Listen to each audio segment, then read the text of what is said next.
Alright, lesson 4.2 is all about looking at our trig functions, specifically on the unit circle. So we have 6 trig functions. These first 3 you are familiar with: sine, cosine, and tangent. You know that sine is opposite over hypotenuse, and so forth. The other 3 are actually your reciprocal identities for each of these. So for sine, the reciprocal is cosecant, which is hypotenuse over opposite. So notice you're just flipping the 2 sides, just like a reciprocal. For cosine, the reciprocal function is secant, and now it's hypotenuse over adjacent. The way I keep these straight, since sine starts with an S, its reciprocal must start with a C. So sine, cosecant. Cosine starts with a C, therefore its secant must start with an S. So I have the C and the S for those two, cosine and secant. For tangent, it's a little bit easier to remember this one. Its reciprocal is just called cotangent. Here's our unit circle. Let's look at how we can maybe identify some of these trig functions just based on what we know. So we have this triangle here that we looked at previously. I know this angle here is 30 degrees, and I know based off of my point that the x value, or this bottom side here, or in this case the adjacent, must be radical 3 over 2. Since the y value is 1/2, and the opposite must be 1/2. So let's just say I go to set up sine of this angle.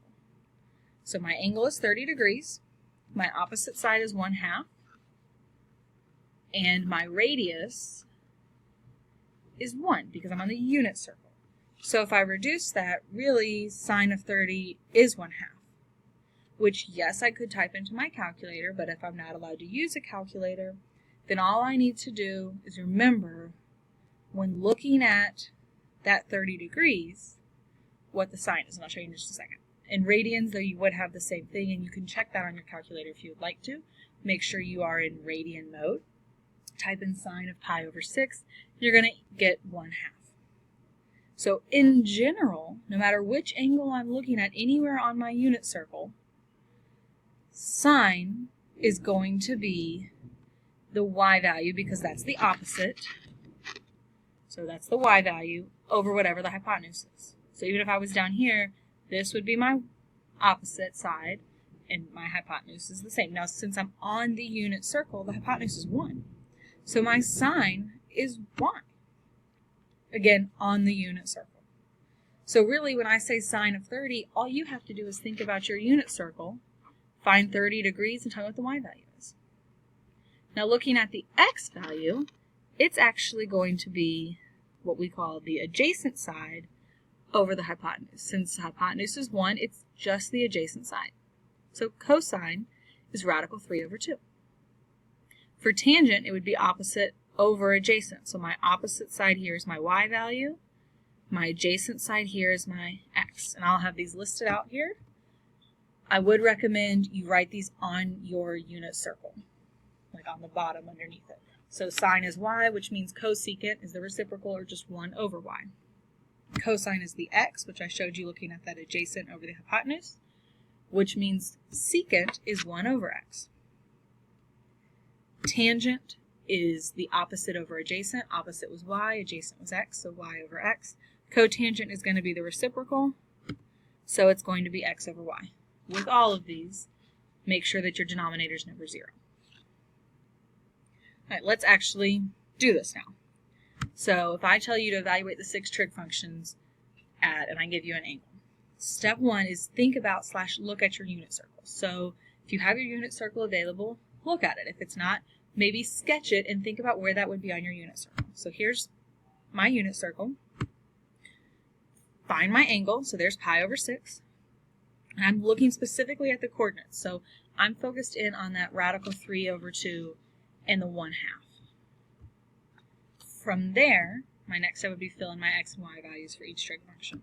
So let's start with what I know my trig functions are. Since sine of my angle is the y value, again on my unit circle, y value for this theta is 1/2. So sine is 1/2.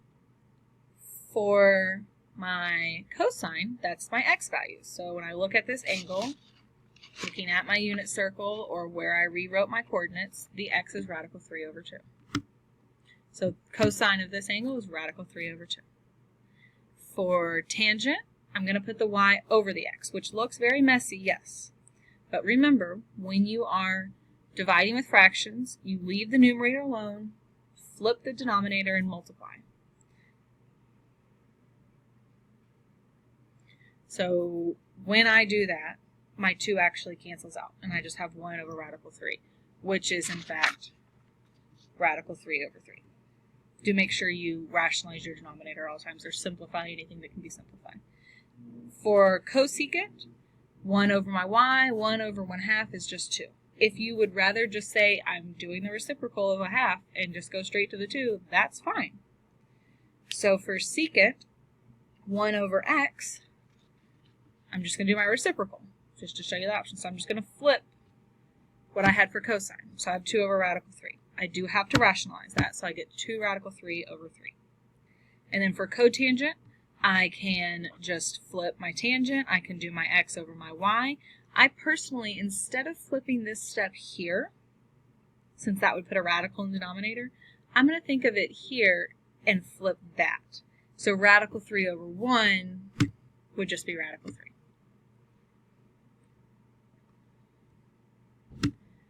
I want you to do the same thing for your trig functions at 3 pi over 4. So pause this, take a minute, and fill those in, all 6 trig functions.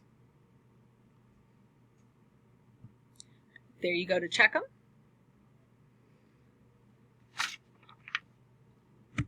Another one, 6 trig functions at negative pi over 3. Just to make sure you're good to start, since it is a negative one here, I'm looking at my unit circle. Negative means I'm going clockwise, or going down from that x, a distance of what would be pi over 3. So that's why, in this case, I have them colored, the blue dot, or the one with the 60, or the third dot, whatever you think of it as. I go to that same spot for my negative. And then I can use that point to do my 6 trig functions. So again, pause this and go ahead and do that.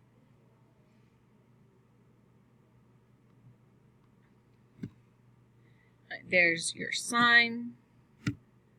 For cosecant, I'm just flipping that, or doing the reciprocal, making sure I rationalize. Cosine was 1/2. Secant, I flipped that and got 2.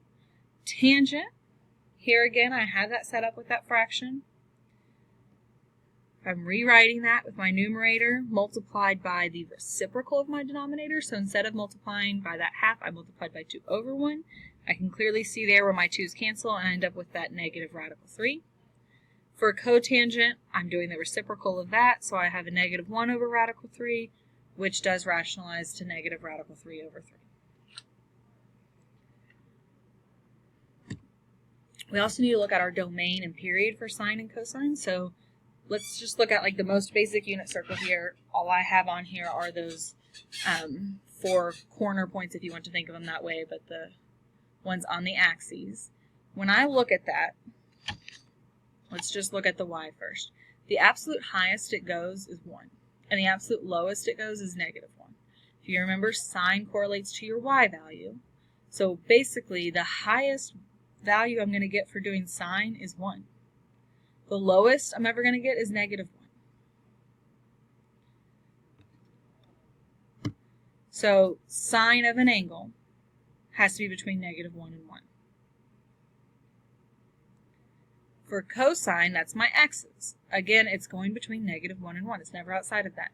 So cosine of my angle should be between negative 1 and 1. Doesn't matter if I'm in radians or degrees. Whenever I'm on my calculator, if I type in sine of this or cosine of this, my answer should never be more than 1 or less than negative 1. So if you get something that is, maybe your mode is in the wrong. Check whether if you're in radians or degrees. Moving forward from that, for our period, we kind of want to look at the whole unit circle just so we can talk about it. So let's just say that I'm over here at 2 pi over 3, or let's just make it easy, 120 degrees. If I went all the way around the circle and landed there again, that would be a coterminal angle. It would take me going all the way around the circle to do that. So I have to go all the way. Going all the way around is 360 degrees, or 2 pi. we will list this in radians. So the period, the time it takes for me to land back in that same spot, which is all your period is, how long it takes you to land back in that same position, is 2 pi. The same is true for cosine. So how we would use that, let's just do a quick example. Find cosine of 13 pi over 6. So 13 pi over 6 is not on my unit circle. I can go all the way up to 11 pi over 6. Actually, if I went to here, that'd be 12 pi over 6, because that is 2 pi. So going all the way around is 12 pi over 6. To get to 13 pi over 6, I gotta go just a little bit further. So 13 pi over 6 is all the way around, or 2 pi, plus pi over 6. Which means when I do cosine of 13 pi over 6, I'm really doing cosine of 2 pi plus pi over 6. Since adding 2 pi to that pi over 6 just makes me land in the exact same spot, I really just want to know what's cosine of pi over 6. Those are going to be the same answer. So when I look at pi over 6 on my unit circle, cosine is the x, so it's radical 3 over 2. That's where that period comes into play, when you're trying to figure out what sine or cosine or what a coterminal angle is even, or tangent, any of them, for an angle that's not just between 0 and 2 pi, to get a negative angle or a positive one that's higher than 2 pi. We also have even and odd trigonometric functions. So we're going to look at our unit circle again. We're going to start with cosine and secant. They are even. What I mean by that. So cosine is my x. Whether I'm at pi over 6 or negative pi over 6, my x value is still the same. So having that negative doesn't actually affect the cosine. So cosine of a negative angle is the same as just doing cosine of that angle. Since cosine and secant are reciprocal, if cosine's even, secant is even.